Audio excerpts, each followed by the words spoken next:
Aloha, everybody. I'm here with my friend Kaiwaza, John from Waikiki. John, you have a unique perspective because you focus and your passion is Hawaiian music and your collection. Tell us a little bit about what your collection is and how you manage that. Well, my collection, permanent collection, is Hawaiian music, and saying Hawaiian music, I mean, I incorporate all of it, the music by the native Hawaiian artists, the Hawaiian music that was recorded in Japan, on the mainland, in Europe, because there have been Hawaiian groups and steel guitarists and whatever all over the world. So I always say to everybody, it's the good, the bad, and the ugly. It's all of it. Well, what's great about your collection is the size of it and the immensity. You've gone through and documented that on YouTube, but you make a real special effort to digitize it and then share it and get that music back out there for people to listen to. Well, I have a YouTube channel, Kaiwaza, Kaiwaza, and I did a series showing all of the Hawaiian albums and talking about them. That took literally 4.5 years to do that video series. It's like 250 videos, something like that. That's up there forever, permanently, hopefully, that people can watch. And then I also have a couple of different outlets. There's on live365.com, I have a radio station, Hawaiian Hi-Fi, and that features all the music from my collection, all the Hawaiian music. Again, the locally produced stuff and the stuff from other countries that's Hawaiian related.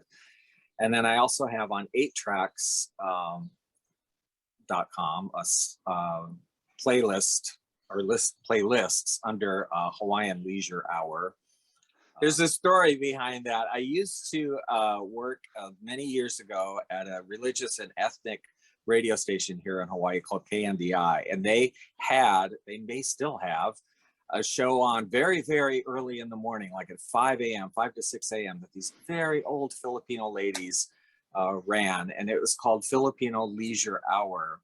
And it always made me laugh because I thought, like, 5 in the morning is like your leisure hour? Like, that's, I don't know. I guess maybe before you go to work or something, that's when it is. But I always thought that name was so funny, and that, like, I would use leisure hour because, I mean, what is that, you know? Hawaiian Leisure Hour. I love it. So over there on 8tracks, you have, I think, 60 plus curated playlists that you've put together, and you can go in and anybody can just click on and listen to them. Several years ago, I discovered one of your playlists on there, and that's why I wanted to talk to you today.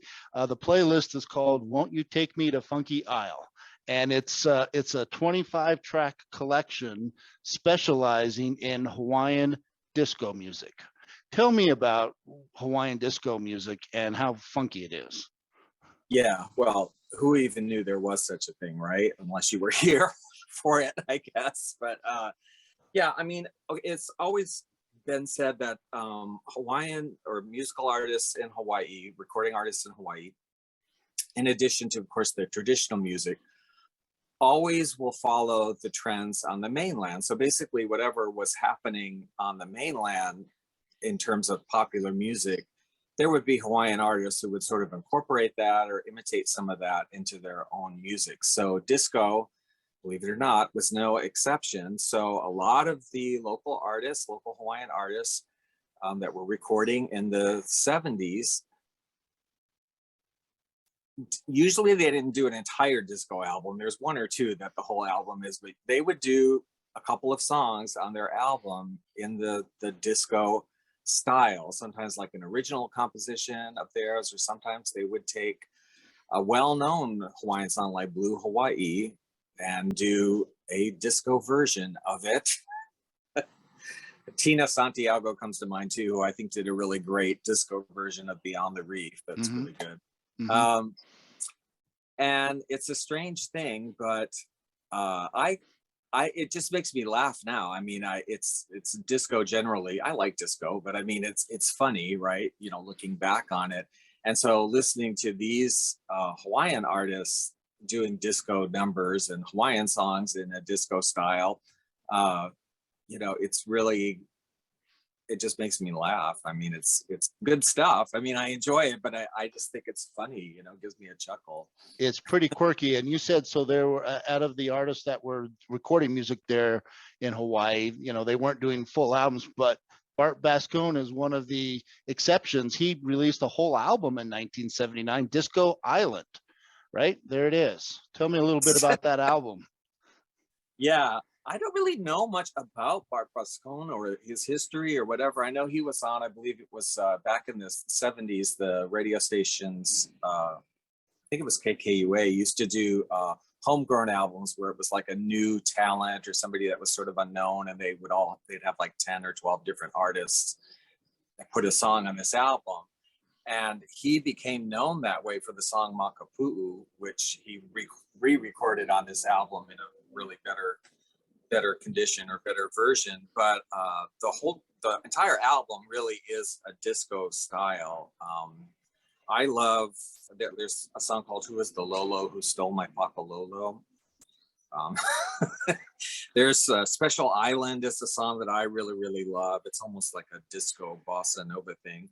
But yeah, this album, pretty popular. It's from 1977. And then he actually did a follow-up because Blue Hawaii, well, he did a follow-up to it, which was Disco Island, that has fewer songs, but these are like sort of extended disco singles, and there's 4 of them on here: Blue Hawaii Disco, My Hawaii, Lucky Living in Hawaii, and Our Last Aloha. And they're all disco songs, and they have like Tahitian drums in them as well. And this was 1979, this one came out. But that's the only 2 records that he did. I believe he's still around, I'm not sure, but that's the only 2 records that he did. But they are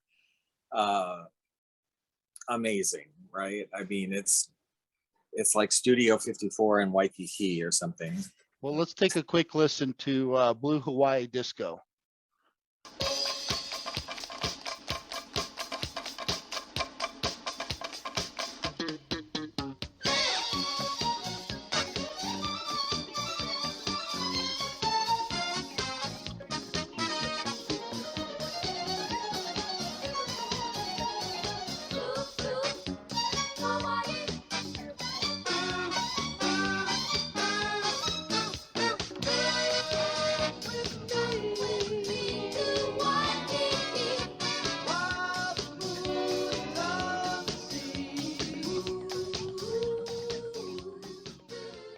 I thought I read somewhere online or had heard that Don Ho was involved in this in Bert's record, or was the producer. Do you know, is he credited on the album there at all?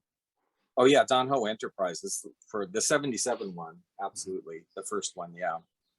Yeah. Don Ho. In fact, it's inspiration. It says it's Don Ho. Pre-2020, March 2020.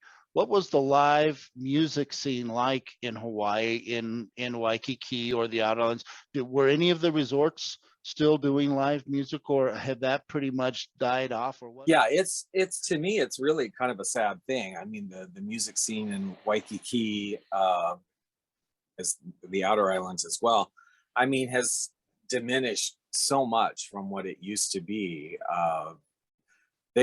Most of the hotels, they don't have any kind of musical act going. I mean, they might have like a trio coming into a restaurant that walks around and sings on a Friday night or something like that.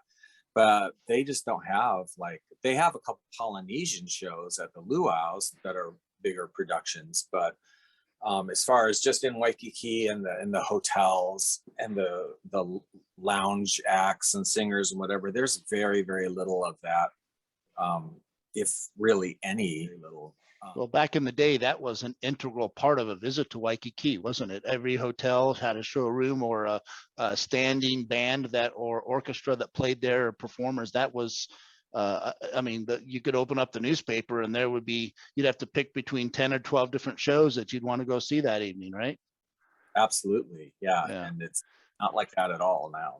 fun, and that's one of the things that I like to focus on here at the Crusoe Society is highlighting the glory days of Polynesian travel and Hawaiian travel, and sharing old guidebooks and old travel graphics, and what Waikiki and Honolulu used to be back in the 60s and the 70s, and the heyday of the golden age of South Seas travel. So I want to thank you for joining us today, Kaiwaza, and sharing a little bit of insight into this obscure genre of music known as Hawaiian disco. Mahalo, John.